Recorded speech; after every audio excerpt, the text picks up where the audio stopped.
I'm Bert Dreyfus. I teach philosophy at UC Berkeley, and that's a full-time job. I've always wanted to be a teacher, but I thought I was going to teach physics because that's what I was doing as an undergrad, and then I wandered into a philosophy course on Kant, in fact, and thought, wow, that is really interesting and important, and if physics may not even be grounded unless Kant's right. And then I got into, and I wrote my thesis on sort of Einstein versus Kant on quantum stuff as an undergrad. But then I didn't really know enough science to make that my profession. And then I don't know how I somehow got into Heidegger and so forth. Things just draw you in, and you don't know why. I was just reading in Moby Dick, Melville explaining how he didn't know why he went on this whaling voyage. Certainly that's how it happened to me. I have no reason why I chose philosophy. I think there's a reason, a sort of uninteresting psychological reason why I always wanted to be a teacher. I think it's because I had my younger brother to teach and got all kinds of good vibes from mother and dad when I took him by the hand and explained things to him. And I've been doing that with people ever since.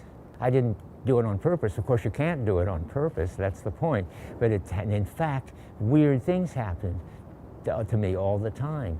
I was explaining to somebody how, whereas most people decide what books they're going to publish and then have to go out and write a prospectus and then shop it around and so forth, I just got called literally by somehow somebody, the fates in the background, Melville would say. I was just reading that. But anyway, somehow I know why. My brother got me called to the RAND Corporation to think about artificial intelligence in 62 or something.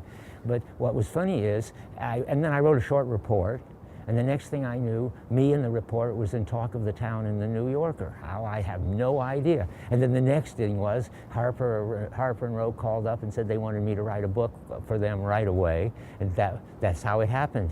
And then this book, the book about the classics and all things shining and so forth, that was just Philosophy 6, and I was giving it because I wanted to teach the great classics. And lo and behold, some editor from Free Press calls up and says, do you want to write a book?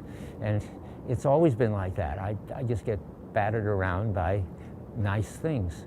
Yes, I feel that the sort of opportunities come and call me to do them, and they're risky in some way or another. And that's my only contribution, is not to stop just because I don't really know about computers and I'm writing a book about them. I'll find out somehow. Somebody will tell me.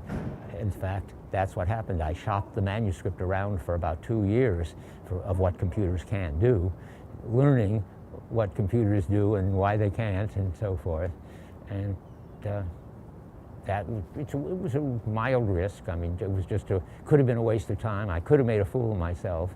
My favorite philosopher is Kierkegaard, and he talks about letting yourself be drawn into some passionate commitment, which is sure to be risky, but if you can do it, rewarding.